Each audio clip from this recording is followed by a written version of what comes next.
మొట్టమొదటిసారిగా నేను black chicken recipe చేస్తున్నాను. అంటే కడక్నాథ్ చికెన్. విన్నారా మీలో ఎవరైనా కడక్నాథ్ చికెన్ అంటే? ఈ మధ్య బాగా వినిపిస్తుంది పేరు. హెల్త్కి కూడా చాలా మంచిదని చెప్తున్నారు. డయాబెటీస్ కూడా చాలా మంచిదని చెప్తున్నారు. విటమిన్స్ ఎక్కువ ఉంటాయి, మెయిన్గా ఫ్యాట్ తక్కువ ఉంటుందని చెప్తున్నారు.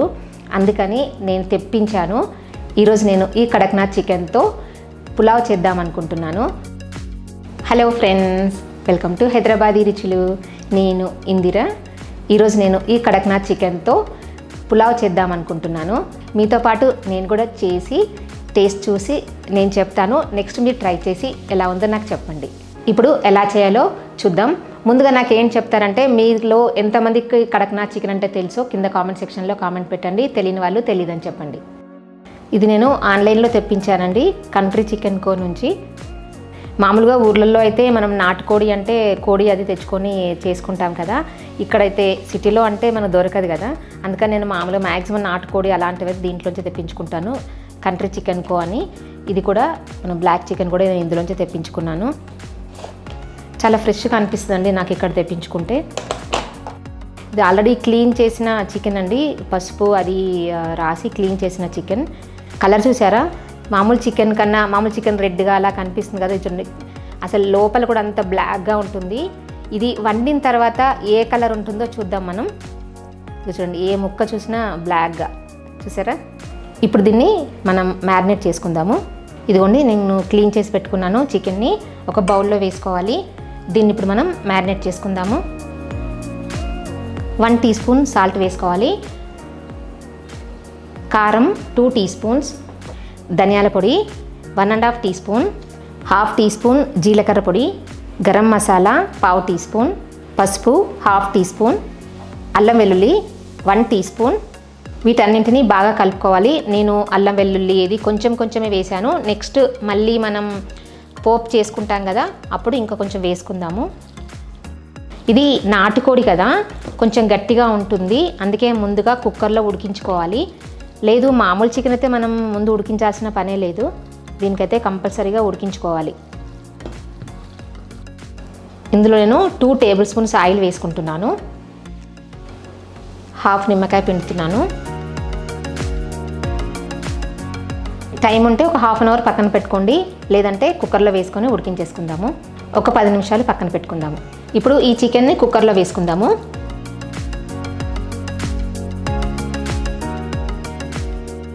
కొన్ని వాటర్ పోసుకుందాము. ఒక 1/2 కప్పు వాటర్ పోసుకోవచ్చండి ఇందులో. నేను అన్ని మసాలాలు కూడా మొత్తం వేయలేదు పులావ్ కోసం, మనం తర్వాత పులావ్ చేసేటప్పుడు వేసుకుందాము. 4 విజిల్స్ వచ్చే వరకు ఉడికించుకుందాం. ఇప్పుడు బిర్యానీ మసాలా ప్రిపేర్ చేసుకుందాము. నేను హోల్ గరం మసాలా తీసుకున్నాను. ఇలాచీ, లవంగాలు, సాజీరా, మిరియాలు, దాల్చిన చెక్క. అయితే ఇది మొత్తం వేసుకోకుండా నేను హాఫ్ ఇందులో వేసుకుంటున్నాను. మిగతా హాఫ్ రైస్ వండేటప్పుడు వేసుకుంటాము. 2 ఇలాచీ, 4 లవంగాలు, మిరియాలండి ఒక 7 to 8 మిరియాలు, దాల్చిన చెక్క 2 చిన్న ముక్కలు. ఇవి మనం రైస్లో వేసుకుందాము. గసగసాలు 1 టేబుల్ స్పూన్, 4-5 పచ్చిమిర్చి వేసుకుంటున్నాను. పుదీనా 1/2 కప్ పుదీనా. మనకు పులావ్ అన్న బిర్యానీ అన్న పుదీనా కంపల్సరీ కదా. కొత్తిమీర 1/2 కప్ కొత్తిమీర. మూత పెట్టుకుని వీటన్నింటినీ పేస్ట్ చేసుకోవాలి. కావాలనుకుంటే కొంచెం వాటర్ యాడ్ చేసుకుని కూడా చేసుకోవచ్చు. ఒక మందపాటి ప్యాన్ తీసుకోవాలి. ప్యాన్ వేడెక్కిన తర్వాత 2 టేబుల్ స్పూన్స్ నెయ్యి వేసుకోవాలి. 2-3 బిర్యానీ ఆకు వేసుకోవాలి. మనం ఇందాక మిక్సీ చేసేటప్పుడు గరం మసాలా వేసుకున్నాం కదా, మిగిలిన మసాలా అంటే 1 టీ స్పూన్ సాజీరా, ఒక చిన్న అనాస పువ్వు, ఇలాచీ, లవంగాలు, దాల్చిన చెక్క. ఈ గరం మసాలాని 1 నిమిషం వేగనివ్వాలి. గరం మసాలా మంచి వాసన వచ్చిన తర్వాత 2 ఉల్లిపాయలని పొడవుగా కట్ చేసుకొని వేసుకోవాలి. పెద్ద ఉల్లిపాయలు తీసుకున్నాను నేను ఇక్కడ.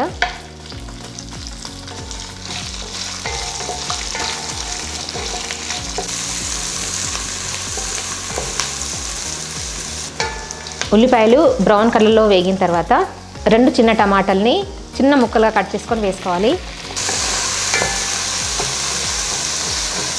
టమాటాలు సాఫ్ట్గా అయ్యే వరకు వేయించుకోవాలి. టమాటాలు సాఫ్ట్గా అయిన తర్వాత 1 టీ స్పూన్ అల్లం వెల్లుల్లి పేస్ట్ వేసుకోవాలి. కొంచెం పసుపు వేసుకోవాలి. ఇదిగోండి మనం ఉడికించుకున్న చికెన్ 4 to 5 విజిల్స్ వచ్చే వరకు ఉడికించుకోవాలి. ఇంత ఉడికినా ఇంకా బ్లాక్లోనే ఉంది చూసారా.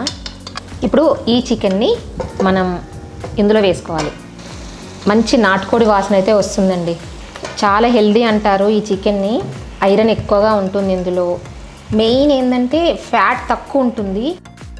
ఇప్పుడు దీంట్లో మనం ప్రిపేర్ చేసుకున్న గ్రీన్ మసాలా ఉంది కదా, ఆ మసాలా వేసేసుకుందాము.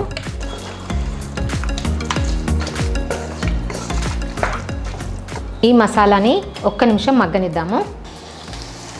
నేను 3/4 kg చికెన్ తీసుకున్నాను. 3/4 kg బాస్మతి రైస్ తీసుకున్నాను. ఒక అరగంట ముందు కడిగి నానబెట్టి పెట్టుకున్నాను. ఆ నీళ్లు వార్చేసి ఇప్పుడు ఈ చికెన్లో వేసుకోవాలి.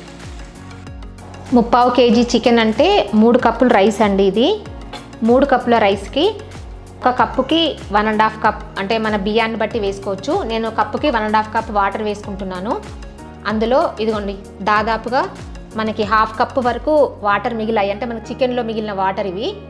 వీటితో కలిపి మనం వేసుకోవాలి. అంటే కప్పుకి కప్పున్నర వాటర్ వేసుకోవాలి. ఆల్రెడీ మనం రైస్ నానబెట్టుకున్నాం కదా, అందుకని కప్పుకి కప్పున్నర లేదంటే 2 కప్స్ వాటర్ వేసుకోవాలి. అంటే నేను 4.5 కప్పులు వాటర్ వేసుకుంటున్నాను. ఒకసారి బాగా కలుపుకొని టేస్ట్ సరి చూసుకోవాలి. ఇంకా సాల్ట్ కానీ కారం కానీ కావాలనుకుంటే ఇందులో యాడ్ చేసుకోవచ్చు. చూద్దాం బిర్యానీ బ్లాక్ కలర్లో వస్తుందా రెడ్ కలర్లో వస్తుందా చూద్దాము. ముక్కలు మాత్రం చూడండి నల్లగానే ఉన్నాయి, అస్సలు కలర్ మారకుండా. Next time black chicken curry కూడా ట్రై చేసి చూద్దాము. మూత పెట్టుకుని హై ఫ్లేమ్లో పెట్టుకుని ఉడికించుకోవాలి. ఇదిగోండి రైస్ దగ్గరకు వచ్చేసింది చూసారా. ఇంకా కొన్ని వాటర్ ఉన్నాయి. ఒక 5 నిమిషాలు సిమ్లో పెట్టుకుంటే సరిపోతుంది. పైనుంచి కొంచెం కొత్తిమీర వేసుకుందాము.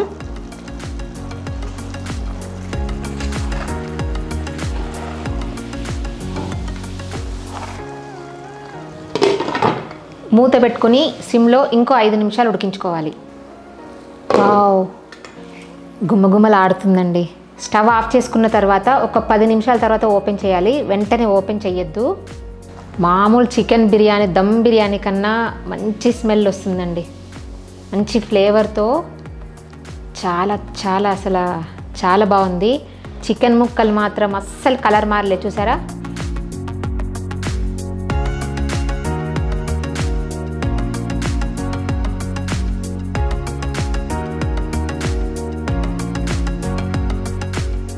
ముక్క చెక్ చేద్దాము ఉడికిందో లేదో చూద్దాం ఒకసారి. చూసారా ఎంత మెత్తగా ఉడికిందో, చాలా సాఫ్ట్గా అయింది. ఈజీగా విడిపోతుంది చూడండి. పీస్ ట్రై చేద్దాము. ఒక ముక్క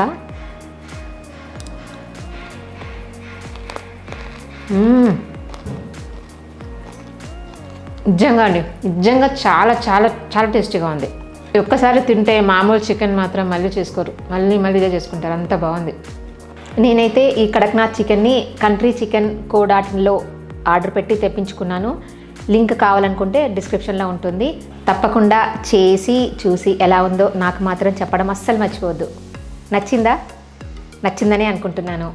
ఈ వీడియో నచ్చినట్టయితే కింద లైక్ బటన్ కనిపిస్తుంది కదా, ప్రెస్ చేసి ఫ్రెండ్స్ అందరికీ షేర్ చేయండి. సజెషన్స్ ఏమైనా మీరు చెప్పాలి అనుకుంటే కామెంట్ సెక్షన్లో కామెంట్ పెట్టండి. నా ఛానల్ని సబ్స్క్రైబ్ చేయని వాళ్ళు మాత్రం తప్పకుండా సబ్స్క్రైబ్ చేయండి. Thank you for watching.